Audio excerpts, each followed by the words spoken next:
Everyone to our online program in environmental engineering. I think Dr. Stakov will go over all the introductions and everything. But just to start, I am Pulendra Mishra, Department Chair of Civil Engineering, and also everybody will be taking my class this for semester 571, hydraulics and hydraulics. Civil and Environmental Engineering Department, we have 3 degree programs, one undergraduate, civil engineering, and then we have 2 graduate programs, one civil engineering, and the other one is your program, and that makes us the civil and environmental department. We have 14 full-time faculty members in the department, and we have 5 full-time faculty members in the online program. 4 of them teach. 3 or 4? Four of them teach in the program regularly, and you will be seeing all of them today. Now, one thing I would like to remind you, you are here for graduate program. Remember, it's a graduate program. You're going to get a degree of Master of Science in Environment, right? So remember this title, Master, you're going to become Master of something. Again, just because of the title that you'll be getting, there are slightly different requirements for this degree as opposed to undergraduate degree. And you will see that coming up again and again. You are given, you do not have, you cannot make mistakes. That's what it is. So basically, if you do one thing wrong, there is no coming back. So keep that in mind. Again, requirements are going to be a little bit higher, and you'll learn all those things today, what those requirements are. Always remember, we are all here to help. If you are struggling, if you have any problems, reach out for help. It's an online program, so it is very easy for you to be by yourself and thinking you will figure it out at the end. Don't wait for the end. Even classes that you're taking, if you have problems, you're struggling, reach out for help right away. Again, all the professors in the program, they will have office hours. Go to the office hours. Again, we have specified hours, but again, we know you all are working full time, so you may not be able to meet those timelines. That's okay. Reach out to them, see if there are other time slots that are available. But again, you have to be proactive. You cannot let things fall and hope that at the end everything will be okay. Most likely it won't be. So again, right from the very beginning, when you see a problem, jump on it, reach out for help. And again, no matter what the problem is, there is always going to be something that you will get if you discuss with another person. If again, your program coordinator, me, professor, anybody. At least if nothing happens, you get another perspective, right? Whatever the problem is, you're thinking with your own views, you get another perspective. That does help you. It can be with the program or anything related to that. Always discuss, reach out for help. Other than that, I don't have much to say. Dr. Stakov is going to follow very uniform structure and we'll go over with everything in the detail. Welcome all of you, and Dr. Stakov.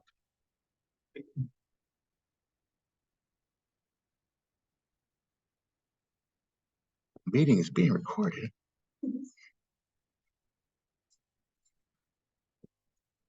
Okay, so as you can see, I just changed the name of the program coordinator, Garrett Struckoff. Just very first off, I do talk too fast, and I know that. So if you need me repeat anything, please let me know. I try to talk more slowly. But I also wanted to point out that I'm not just a program coordinator; I'm also your graduate advisor. So if you have questions, like Dr. Mishra was talking about, questions about which courses you should be taking. If you have a degree in engineering already, especially like a civil or environmental engineering degree, there might be some courses that don't make sense for your particular career path that we can maybe substitute out for a different course, maybe. We don't do it very often, but it's definitely an option that's out there. So as your graduate advisor, come to me first if you have questions. I'm also just happening program coordinator too. But yes, and indeed, welcome to Cal State Fullerton. We're glad you're here. I have wanted to ask, are any of you guys CSUF alumni from before? Well, let's do the next couple questions. Might throw you a little bit then. Do you know who our mascot is at CSU? Tuffy the Titan, that's right. Yeah, Tuffy the Titan. How many students do you think there are, undergraduate and graduate students at CSUF? They're like 43, 40, yeah, some are upwards of 40,000. We actually are the largest of the CSUs. There's 23 CSU campuses. CSUF is the biggest. We tend to swap with Northridge. Northridge is about the same size. And how long is this program? 2 years, yeah, about 2 years. So it's 5 semesters because we do include a summer semester in that. We are ranked pretty well in the nation. Ranked 34th. That doesn't seem that great until you start looking at kind of the details. If you look at schools that don't have doctoral programs, we are number one. So doctoral programs tend to bring in money. Money means that you can kind of like do things to manipulate the rankings. And I do fill out the U.S. Survey, so I can see ways that if we had more money, we could manipulate the surveys. But you know what? We're first among non-PhD granting programs. We're third in California among all programs. So UCLA and USC are the only programs ahead of us, which means that we are ahead of Cal Poly SLO, Cal Poly Pomona, Cal Poly Humboldt, all the Cal Polys and the other CSUs and all the other UCs as well. We're doing really well here. And I should actually mention too that is combined with software engineering. So the way that US News and World Report does the rankings is just all of the engineering programs were ranked together. And we also were ranked very highly. This number I wasn't able to pull up today when I was reviewing my PowerPoint, so it might be fourth now, but we're extremely highly ranked for our faculty. So I mentioned before that at a doctoral school where they bring in huge grants, they have the money to kind of manipulate the rankings. But a lot of those programs or online programs are actually taught by part-time faculty and faculty who are just hired to teach in their online program. And so maybe the quality isn't necessarily up there. I'm speculating, of course, but we're ranked really highly because we do, except right now, it's complicated. We do have two part-time faculty, but they're really good. Both of them graduated from Cal State Fullerton. One's actually got a PhD. But also we have a lot of full-time faculty teaching in the program. As Dr. Mishra mentioned, we have 4, we used to have 5. One of our program coordinators, our program faculty is actually currently as an AVP. So Dr. Wari taught in our program for years and years, and he's currently the Associate Vice President for Research and Sponsored Projects. But Dr. Kuo, I would like to introduce Professor Kuo. He is in the back of the room there, if you want to say anything. Yes. There is something you will say later here. So the program started in 2012, and so where we see. So in the past, we do have 2 PhDs sent to the program, getting master's degree. And we also have quite a few PEs in different areas of engineering. And the program is where we see because I used to work for air traffic education district, and they are very selective in traffic. And now we have a lot of students from San Jose County Education District. They got their tuition reimbursed, means they accept our program very well. They also encourage their participants, their employees to come to our program. So you are not alone, we are leading it. And every year we have 50 students after almost 10 years. We find lots of your program mates out there. And also, the other thing I want to say here, some of you may not have degrees in your graduate degrees here. Not to worry, I think environmental change. But if you have biology, environmental scientists, actually will be a good combination with the degree with what you have. So a lot of people cannot afford no problem locally. So we are here to work with, and I'm teaching 570. I'm ahead of Dr. Mishra. You need to take that course before taking it. So I'll see you in a few days. Well, you won't see them, but they'll see you. No, I mean, in the because you are welcome to our office hours. I always feel lonely during my office hours. People will not show up until the last week before the final. At that time, I activated my 900 numbers. Okay? It's only $5 per minute. Good to know. And then Dr. Kerwalker is not here yet. He might show up. He might be able to photograph down there. Dr. Kerwalker, Dr. Mishra, you already met. I'm Dr. Struckhoff. And then, as I mentioned before, Dr. Chouari, very long time member of our faculty, but currently serving as Associate Vice President. I mentioned too that we do have 2 adjunct faculty, Dr. Choi and Mr. Mann. Michael Mann was actually he was a student in my very first class that I taught here at Cal State Fullerton. And then Dr. Choi is actually one of the people that Jeff was mentioning who has a prior, I don't want to say PhD in microbiology, something like that. Yeah. So he's got a PhD in microbiology, came, got a master's here at Cal State Fullerton. He works for OC San, I believe he's still there. And Michael Mann is he's a geo, forgot the word, geo person, geotechnical engineer, yeah. Okay, so now into the meat of it, the kind of the hard things to say sometimes. Online learning is very, it's in some ways it's more difficult than face-to-face. You know, in a face-to-face classroom, if I say something and people don't quite understand what I'm saying, you can kind of read that on someone's face. You know, body language is a huge way that we communicate with each other. We understand that, of course. You know, like for my classes, for example, I can't speak for everyone, but for my classes, I do give 9 days. So I'll assign a homework on the Saturday morning, and then it's not due until the following Sunday evening. And that's on purpose. That's because I know many of you are working full time, many of you have children, many of you have just a lot of life stuff going on, and we want this to be a very flexible environment. So that does mean, though, that time management is really important, because I'm going to give you a lot of time. If you're staying up till midnight on Sunday working on the homework, maybe you should try to find time sooner than that. But because you're not being harangued by your faculty, that's probably not a word, every day in the classroom, you do have to have a lot of self-motivation and time management. Keep up with the lectures. Don't try to put it off until the end. There will be as much homework as we expect in a regular face-to-face class. Most of my classes have 10 homework assignments, depending upon the class. But the cohort model does help. This was set up. Dr. Kuo, we didn't mention this before, but he started the program. He was the one who went to the dean, said, I think we need an online master's in environmental engineering. Dr. Kuo didn't mention he also has 3 PEs, and he also teaches PE exam review courses. So he knows a lot about the PE. And so he set up this class. The 10 courses in this class are set up to address the PE exam, because we want you guys to get out there and be successful engineers when you're done. But what I mentioned, the cohort model, the students that you're with this semester, as long as you kind of stay with the timeline that we have set up, you'll be in the same courses, all 10 classes.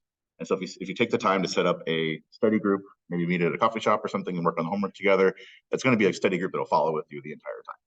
Not everyone stays with the cohort, and it's fine. Our cohort is a very loose cohort model, and that's on purpose. We want students who are maybe have a lot more job or life responsibilities to be able to take 1 class per semester if they need to, and other students who have maybe don't have a job or they're between jobs, they can take 4 classes per semester if they want to. So of course, the advantage of online learning is time flexibility.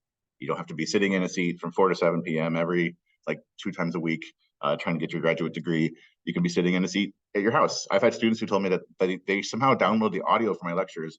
After watching the lecture, they'll download the audio and listen to it again during their commute. So you just kind of get that refresher, that little bit of reinforcement.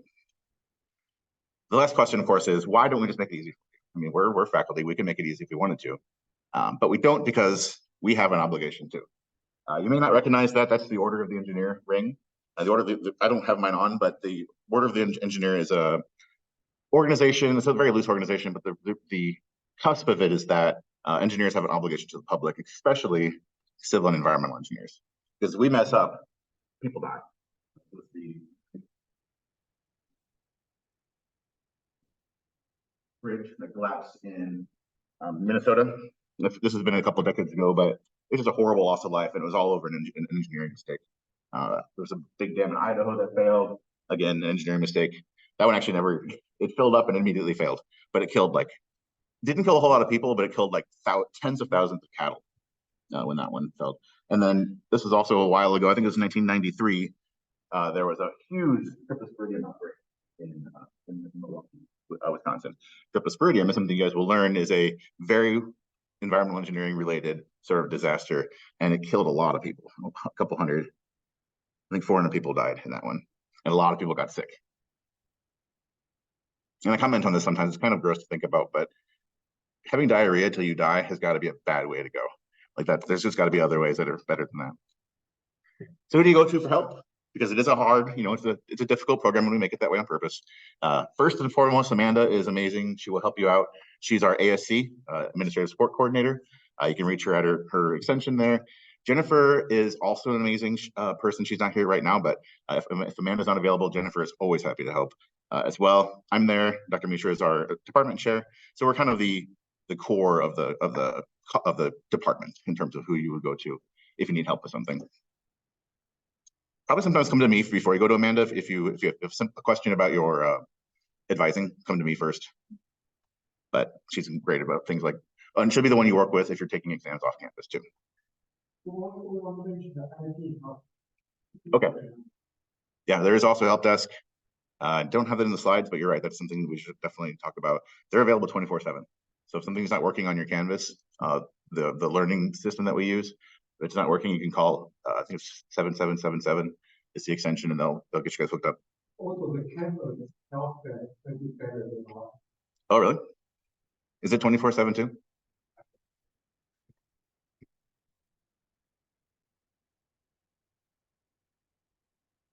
Excellent. All right, so this is actually not going to be a very long presentation. I told Dr. Kuhl probably about half an hour. So in terms of the timeline, you can take the classes in any order you want, but I definitely suggest taking 570 and 571 first. And I also strongly suggest taking the courses in the order that we lay out. It just helps out a lot in terms of the cohort system, but they are not the kinds of classes, especially an undergraduate in engineering, you might remember this, how all the classes kind of built on each other. In our program, since they're master's students, they don't build the same way. They're not hierarchical, I think is the word they use. So 570, 571 are the intro classes for the program, but everything else is a very standalone sort of course. So if for some reason you can't take 573 next semester, it's not a problem. You can take it at a different time. We would definitely suggest, because of that cohort thing, if you want to form a study group, it could be a virtual study group, it could be an in-person study group, but the cohort model, I've talked to a lot of students who said that that was a really helpful thing for them to be able to form a study group and have that travel through all 10 courses together. And second semester, you'll take 515 and 3. That's the landfill design course and the environmental law course, essentially. The summer one is a little confusing. Since the people in this room are starting in the fall, you'll follow this schedule. But typically students who start in the spring have an option to either take the summer session courses 581 and 582 in the first summer or the second summer that they're in the program. So if you're watching this video and you're a spring admit, you can, depending upon availability, you can take 581 and 582 immediately after 570 and 571. But if the courses are full, then just take them the following year. And in the fall semester, typically, or the third semester, people take 572 and 597. I'm going to talk a little bit about that, by the way, the graduate project course in the coming slides. And then the last semester, you take 546, 583. It's a weird thing here in Cal State Fullerton. We always refer to our courses by their numbers. I'm very much not used to that myself. So kind of maybe just try to get used to that. Remember which numbers go for which course, because that's the way we talk about it. We don't say like the graduate project course or the wastewater treatment course. It would be 597 and 583 or 582, I mean. Okay, so like I said, you can take 4 classes per semester. You can take 1 class per semester, depending upon your workload and your life load. The problem, of course, with I should mention this, it changes your tuition. So if you take 2 courses or 1 course, the tuition's the same. So most students take 2 courses per semester. I don't recommend taking off 4 courses per semester unless you meet 4 of these criteria. You're single, no kids, no job, no friends, glutton for punishment. And then I used to have yeah, never mind. I used to have a joke there that's not really appropriate. It involved fuzzy handcuffs, let's just say that. Graduation requirements, this is what Dr. Mishra is talking about. This is super duper important because it's different at the graduate level than it is at the undergraduate level. We do sometimes have prerequisite courses. Let me just pull those up here. Oh, they're not there. So if you have any prereqs, try to complete those early if you can, especially chemistry and differential equations. We've shifted a little bit though, and as you guys know, as people who are here, we don't.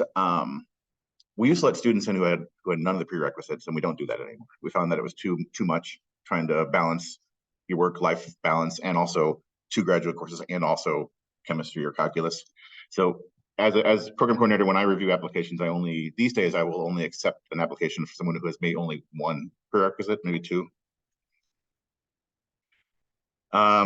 Sorry, got ahead of myself there. The TDA, Titan Degree Audit, is what we used to call a study plan. So if you see the term study plan somewhere, I cover this later too. Don't worry about that. That's now called the TDA. And I believe students can access it easily enough. You just go to the TDA part of your portal, and it'll tell you exactly where you are, a list of all your grades. It's kind of like the transcript, but it also keeps track of progress towards graduation.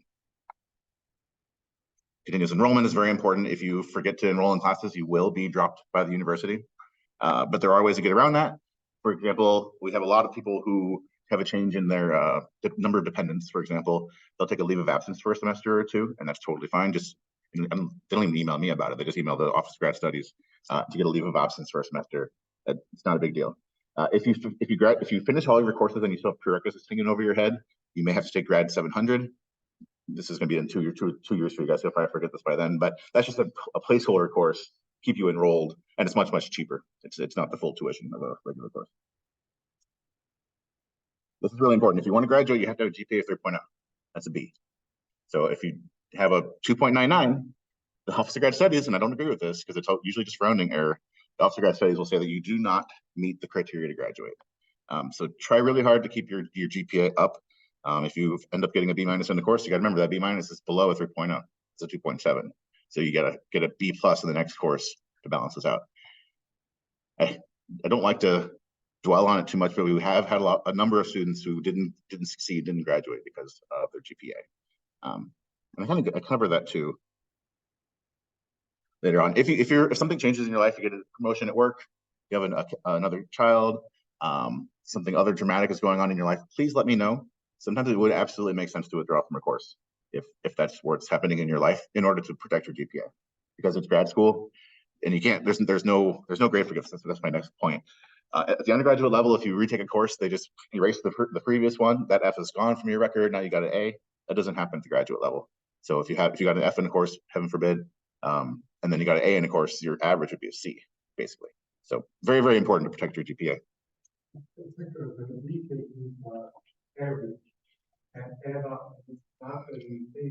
Right, not a replacement. Oh, actually, that's a good point. I missed that bullet point. So what Dr. Kuo is mentioning, this one, if you get to the end of the program, you take all 10 courses and you have a 2.97, let's say GPA, and for some reason the Office of Grad Studies says you can't graduate, you can't continue taking courses forever. You can only take 2 more courses. You can either retake 2 courses that you already had, or you can add 2 courses up to 6 units to your program. And if at that point, if your GPA is still below a 3.0, that's the end. There's no, you do not get a degree. So it really is serious stuff, and I hate having to respond to students' emails if they were in your shoes in 2 years, let's say, and they get an email from the Office of Grad Studies and it says something like, "We did the math and it is numerically impossible for you to graduate. So don't enroll in courses next semester." And that's a hard email to get.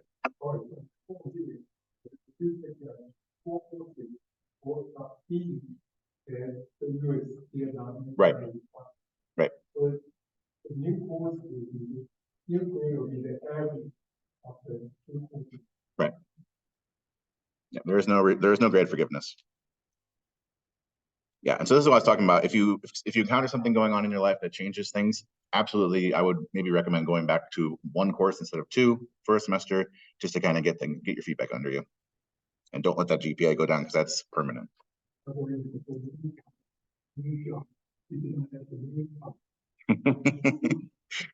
Well, my wife might read this.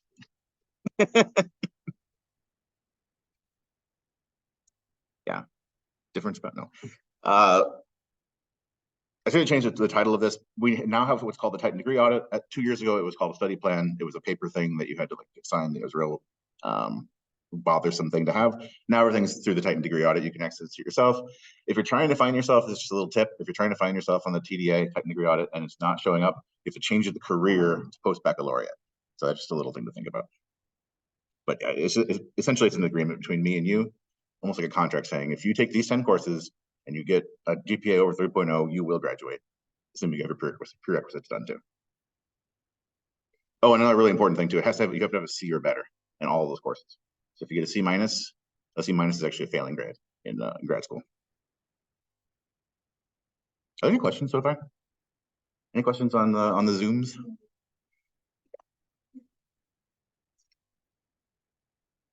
As I mentioned before, Dr. Kuo is a very well-versed with the PE system and how the PE exam is written and taken. And so he actually wrote this course he put this program together in a way to make it easier for you to pass the FE and the PE. And part of that is that you do need some calculus, you do need some physics, and you do need some chemistry. And also the bottom bullet point here, semester of fluid mechanics and environmental engineering, that's in there, but we do waive that once you pass the GCE 570 or 571 with a B or better. If you do have prerequisite courses, and not many people do anymore, I do recommend focusing on getting differential equations and chemistry out of the way, because those are extremely important for what we do in environmental engineering. Most of the college would have the 10 physics or chemistry coming to the lab. We do not require the lab, that's right. Yeah, so we just require the lecture component for the chemistry and physics. And if you're taking a course somewhere, especially if you're taking it here and they won't let you enroll because it's considered a co-requisite, just let me know. I can shoot them an email and they can let you enroll in physics without taking physics lab. They're taking the physics with the grade company. So the question was, if you take physics or an undergraduate sort of class like that at CSUF, will the grade count towards your GPA? It will not. It'll actually show up as 2 separate lines on your transcript. The only grade that matters for your graduation is the TDA grade. So those 10 courses, the 30 units that are on the TDA. Yeah, so you can take it here and get like a C-. It's no big deal. We'll still accept it and you're good to go for physics. So an unfortunate reality of being an online student is you still pay campus fees as though you were actually here. You don't have to pay parking, at least, so that's good. Parking is really expensive at Cal State Fullerton. So you don't have to pay parking, but you do have to pay the campus fees. But the reality is that it actually does come with a lot of advantages, particularly people who live close by. You can use the rec center for free, I believe, for its faculty up to $25 a month. Or the student union is available to you, so you can get like study spaces in there, and there's places for like student organizations to meet. If you have kids, there's a childcare center on campus that's really good. I put my kids there before as well. And for students, it's subsidized. So faculty pay full price, students pay a significantly reduced fee there. And then also there's free software available. If you go to and I always put it in my syllabus, so when you take my course, you'll see it, but the IT website for the campus has free software listed there too. There's also an online fee, so you pay an extra $33 per semester hour. And what that's for is to enhance your online educational experience. So that funds Amanda's position. She's a quarter of her time is paid for by that fee. And then we do faculty training for the 4 of us to be able to learn how to do this better. Provides us nice laptops with the program too. Whoops. The laptop was nice, but not the connection. Whoops. Is it still visible on Zoom? Okay, great. Sorry about that. So we get nice laptops so that we can do the video editing and make nice stuff for you guys. Almost all the courses, I think all the courses are captioned right now, closed captioned. So that fee covers that too. We send it off, it gets closed captioned, we get it back. During exams, if you're on campus, you get we provide pizza usually too. And then also this orientation, the snacks and stuff are paid for by that fee as well. If you guys don't know this too, this program is extremely inexpensive in my opinion. It's a really good value. You're going to pay, if you're a California resident, you're going to pay $15,000, actually like $14,500 for everything. That includes that online fee, that includes your tuition. I think it's a really good value, our program.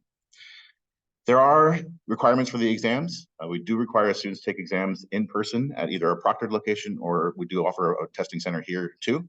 The cost is not terribly bad. It's usually $25 to $35. Most community colleges have a testing center that's open during the week.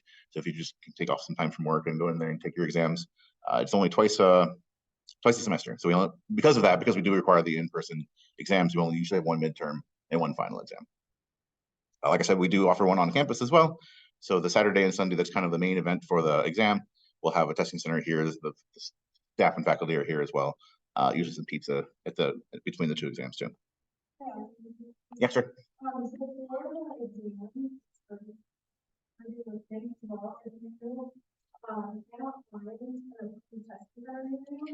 Please do not think that you have to apply to California. Yes. You take the exam here, that's not your own option. You cannot find an approved testing center. Please email me as soon as you can, and I will help you find the testing center that we approve of. So just do not feel like you have to fly out. Yeah. And spend all that money. Although if you live somewhere else, California is beautiful. So there's that advantage. Yeah. So as you can see here, this is a list of the approved testing centers. And then also if they're not on that list, Amanda can work with them to make sure. We really just want to make sure that they're proctored, so it's fair for everybody. Yes, sir. You take it here on campus? Nope. Yes.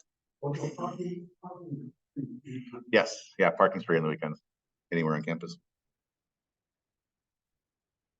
Okay, so students often ask me about the graduate project course.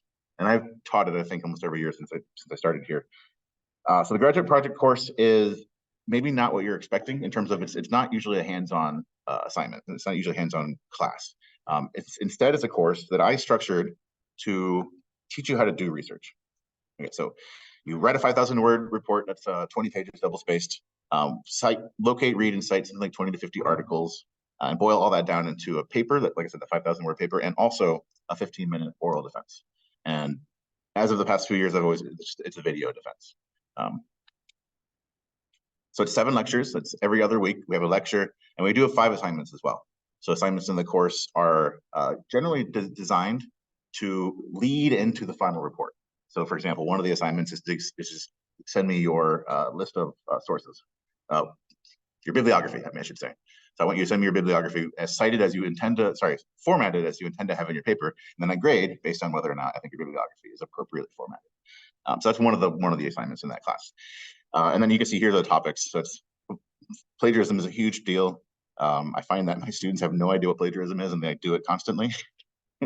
We talk about the parts of a paper, research proposals, critiquing research articles, conducting literature review, creating a research plan, and then also data analysis. And when I sat down and started developing this course, 597, I did it from the perspective of a grad student, or the things that I learned as a grad student. And so I thought about, as a grad student, I would meet with my advisor once a week, usually for about an hour, and they would tell me all these different things, what I was doing right, what I was doing not so well. And I tried to distill that 7 years of grad school experience down into this class, and how to do research, and how to find articles, and how to do essentially the part we're essentially building a very nice review article where you're going to be the expert of a particular topic after you read these 50 papers. The topic is up to you. It just be something that's involved in environmental engineering. So that could be fracturing, hydraulic fracturing, climate change, the Great Pacific Garbage Patch, desalination, water rights is a big thing in California as well. And then somewhat rarely used, I'd say maybe as out of the 11 years I've had the program going, I think maybe 3 students have done this, is to do individual research with a faculty member. And again, it's just because we know that you guys are working full time, a lot of you, so you don't have time to just come to campus and get dirty. But that would be with the faculty member that you're interested in working with. So you just talk to them and say, hey, I want to do an on-campus version of 597 with you. Oh, and the last bullet point there, that does not necessarily demand that you live locally. That's because a lot of the stuff that we do as environmental engineers can be done in a modeling sense. So you take data, you run a model on your computer, and it tells you something about something. One of my students did a model on if we had green roofs on 20% of the surfaces of the roofs in Orange County, how would that impact maximum flood level? So that's a thing she was able to do from her home, from her computer, and didn't have to actually be on campus too often. But she lived in Lancaster. Canvas is our learning management software. You might have used Blackboard in the past. We used to have something called Titanium, I think it was called. Yeah, Titanium, Moodle. So we use Canvas. You get it through your campus portal. It works pretty well, allows us to post our lecture videos, assignments, resources, grades, all that good stuff. In the past, we've done exams through there during the COVID era, but we don't do that anymore. You can upload your assignments into Canvas, or it will be graded by your instructor or grader. And then also there is the ability to put discussion boards too. Just so you know, when you take my class, I do have a discussion board, but I don't usually read it myself. But I leave it there as an opportunity for the students to talk to each other. And usually it's like, why is Dr. Strogoff such a jerk? No. Spoiler alert. And then this is just what Canvas looks like. So you can see you've got modules on the left. Usually in my class, at least, the modules will be where all the lectures and assignments are posted. And then you also have announcements, discussion, people, grades, all that good stuff. So you can go online and be able to see this, but all the navigation stuff, navigating around Canvas. Dr. Kula, do you include kind of a tutorial on Canvas in your classes since you're the first teachers? Yeah. Yeah, it's pretty straightforward. And I mentioned before that we get training. One of the trainings that I went to said you should put a button on your homepage. It says click here for the course orientation. So you can see I put a button on the homepage. Click here, and that tells you how to get going with the class. All right, let's do this. In less than 2 years, you're gonna be walking off this campus with a master's in environmental engineering, right? Because it's not entirely 2 years. It'll be 2 in May. in May in 2 years. Will it be easy, do you think? Some people make it look really, I gotta admit, we have some students who make this program look easy, but we have some students who make it look not so easy too. Will it be worth it? Crickets, I hear. Anyway, I look forward, I think it will be worth it for you guys. It's a really good value. It's a fairly inexpensive program. If you're outside of the state of California, it's 25,000, just so you know, so it's 15 for in-state. Look forward to picking everybody's hand at graduation in 2 years. Or more if you want, we don't care. It's got to get done within 5. That's one of the restrictions. Done in 5 years. All right, any questions as we kind of close up here? I think most of the courses are 1 term. You pick them apart or Yeah. And also the campus, we can use campus email system. Yeah, so for those of you on Zoom, Dr. Koh is mentioning the exams. We do set it up also if you're taking, so for those of you in this class, hopefully you're taking 570 and 571 this semester, those exams will be on the same day. So it'll be either a Saturday or Sunday, I'm not sure which day, but one will be in the morning, one will be in the afternoon. If you're in the following semester, when you take 515 and 573, those exams are on the same day too. If you're close enough to campus to drive. So you can, it'll be one's in the morning, one's in the afternoon, but that means you don't have to come to campus 2 times in one weekend. So if you're testing off campus, you have up until the following Tuesday. Yes. So they're set for Saturday, that's the first day that you can take the exams. Sunday, Monday, Tuesday. Any questions? Like I said, this would be pretty quick, longer than I thought actually. Well, in that case, if there's no questions, we'll close up the Zooms. Were there any questions on Zoom? Okay, we'll close up.